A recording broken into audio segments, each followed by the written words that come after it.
Set in the rolling foothills of Alberta in the late 1800s, Legend of Whitey is a comedic western about two half-brothers on the run from a buffalo baron with an embarrassing score to settle.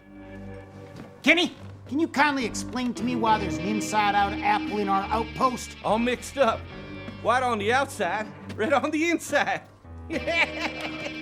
You're watching Canadian Film Review on Press Plus One. Today we're reviewing two films from the 2011 Calgary International Film Festival's Alberta Spotlight. We're here in Calgary at Landmark Cinema's Globe Theatre. My name is Trevor Alberts. And I'm Kinda Mardambe, and today we will be reviewing Legend of Whitey and Lloyd the Conqueror.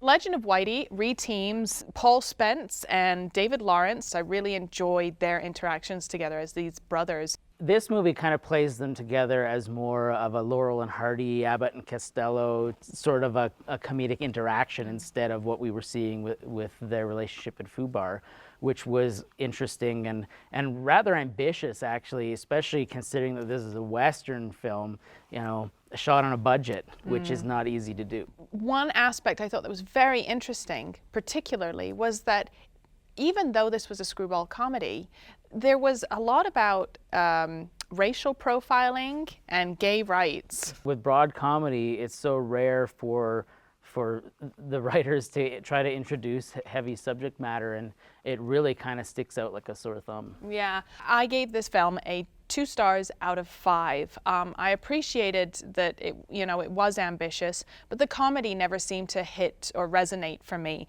It always seemed to be not goofy enough, not screwball enough. We never found the humor where it should be. I agree. I gave it 2 stars out of 5 as well. It seemed like they were aiming for the lowest common denominator with a lot of the humor, and the lines were just delivered in such a way that you were half expecting the actors to turn and wink at the camera every time that they made a joke. I warned you. Back off or I'm gonna have to break the Prime Directive.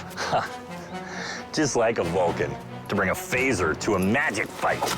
3 college buddies reluctantly join a live-action role-playing league to defeat Derek the Unholy, a dark wizard determined to hold on to his title as champion of the LARPers. Lloyd the Conqueror really embraces geek culture, and it does it in a way that's reverent and hilarious, but also celebratory.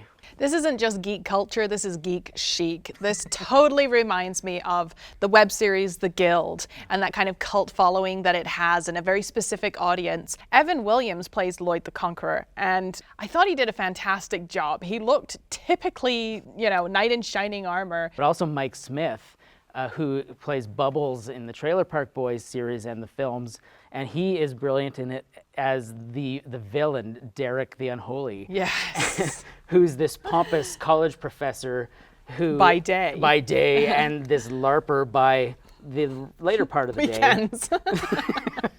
Who is power hungry and obsessed with being like the lord of the LARPers. I do think this will become a cult classic. I believe this will be quite underground. It'll be unfortunate that it doesn't kind of get as big a scale release as it could do, and it will draw audiences to it. Lloyd the Conqueror, I gave it 4 stars out of 5.